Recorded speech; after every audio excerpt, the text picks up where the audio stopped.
Alright guys, you guys have had a kind of hell of a year leading up to this. You're hitting the East Coast pretty hard. How's it treating you? It's been good.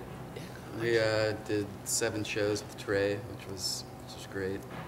And it seems every time we come out here, we get better crowds, you know. A few more people, yeah. Bunch of new venues? Yeah, you know, we're always checking out new rooms or whatever, you know. Sometimes for better or for worse, but yeah, we're kind of just blazing our trail out here. Kind of like we're kind of like I feel like we're exploring or something, you know. Bushwhacking sometimes, but no, it's good fun, you know. Everybody out here is it's lots of fun, man. It's almost too much fun.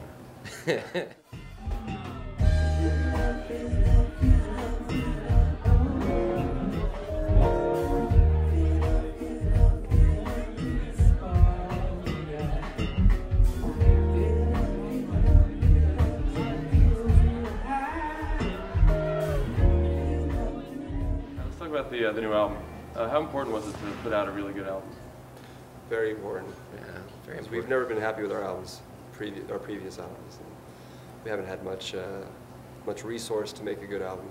Yeah, this is the first time we actually had, you know, help. You know, other people like coming in and like professionals working with us. You know, before like we've made other recordings, but it's always just kind of like us just trying to put stuff together. You know, one before this, I actually engineered myself with like microphones I found in the garage. So thinking about this past year, any big highlights? Anything that stand out as? Well, was Bonnaroo this year? Yeah, Bonnaroo. Bonnaroo was this year. Yeah, that was pretty sweet. Yeah. I feel like this. We just had this long summer that lasted about 7 months.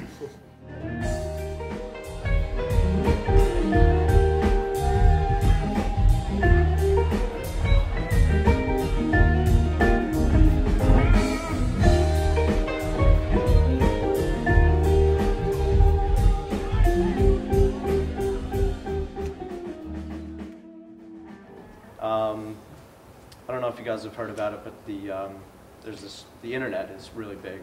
It's huge. It's going to be like the next big thing.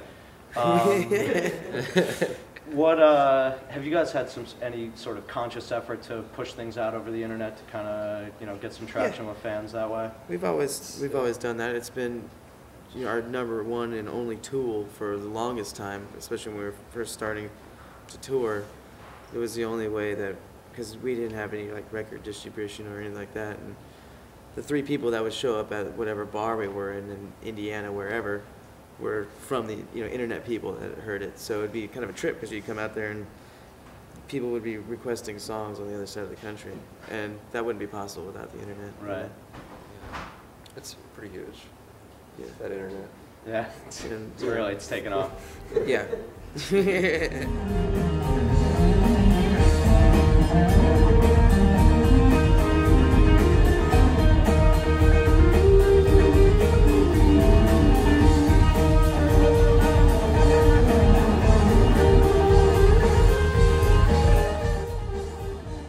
I'm a big fan of Waiting for the Man. I think you guys cover that just about as well as any band can, possibly do Velvet Underground justice. But yeah, you guys do covers, but you don't rely on them. Is that something that you guys? We've never been very good at covers. Yeah, so we'd be like the worst cover band in the world. You should have heard our Sweet Child of Mine. Yeah. It was like elevator music from hell.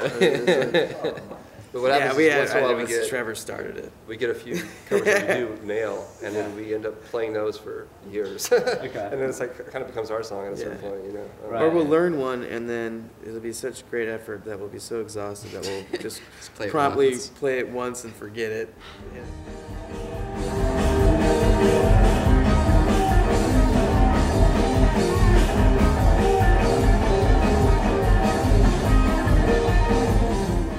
Rather play in a small venue like this, like a theater, like like the RPM or the Beacon Theater, or like a large festival scene?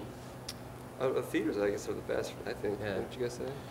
Well, we're happy to play wherever anybody will listen to us. Yeah, for us, like, at this point, it's like, the more people, the merrier. Like, if we can get people out, that's great.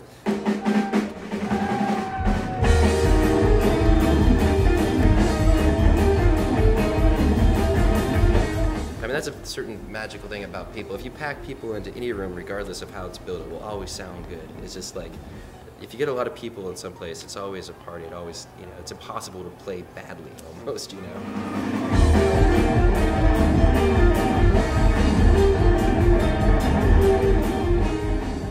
So that's all I want. I just want to have a room full of people, regardless of the size. Where do you guys want to see yourself next year? In front of a room full of people.